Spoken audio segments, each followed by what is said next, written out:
What's your name and your position here at the school? My name is Michael Flowers. I'm an education specialist, which means I teach special education.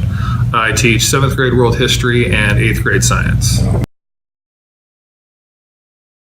Dia De Los Muertos is the Day of the Dead, which is a combination of Catholicism and Aztec religions kind of combined over the last couple hundred years.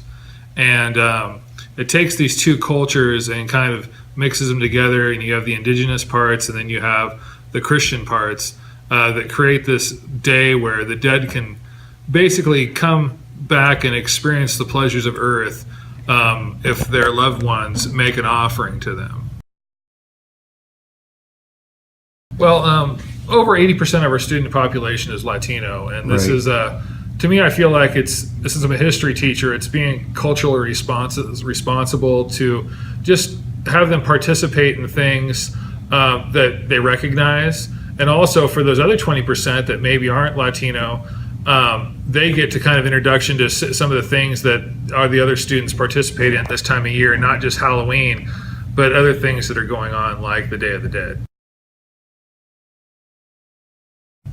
Halloween is more of these ghouls and beings that can return aren't returning to enjoy life. They're returning to scare or try to gain something back. Whereas on the Day of the Dead, the people are really returning to spend time with their loved ones and eat and drink the things they enjoyed in life. Right.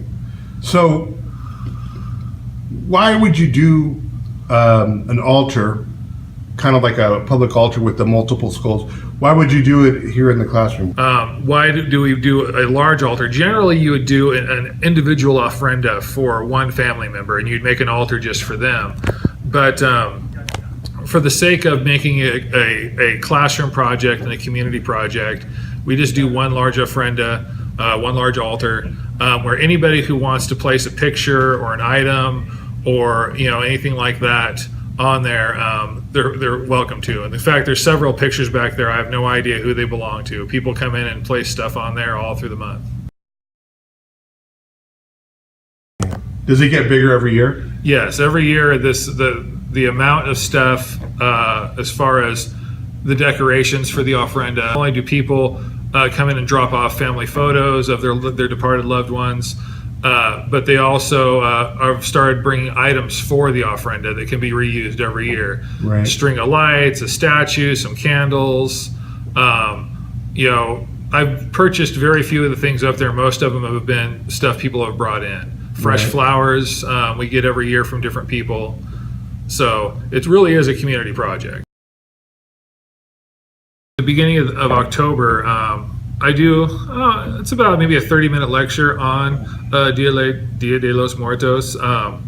Clearly my Spanish is terrible, but on the Day of the Dead. And I have a whole PowerPoint presentation that goes over the history of it and where it combines with the Catholic Church and Aztec religion, what all the parts of a Day of the Dead festival look like, and especially the ofrenda.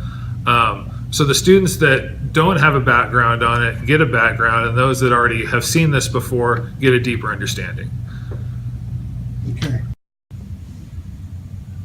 So what's the bread here?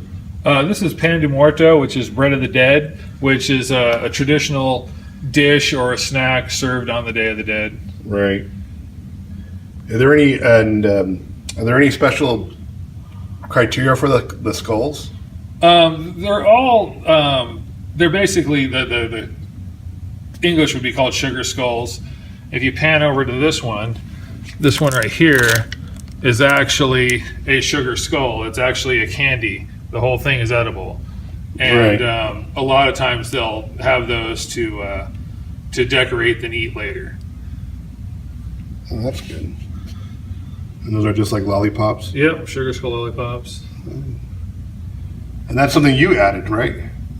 Oh yeah, that's just something that I had in my classroom. It's a skull and it's a plasma globe, so it's kind of fun. Right. I am a science teacher, so adding a little bit of science in makes it interesting. Right.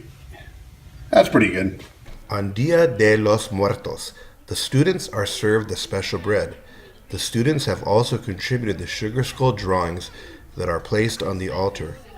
Some of the students have contributed pictures and other mementos of loved ones who have passed on.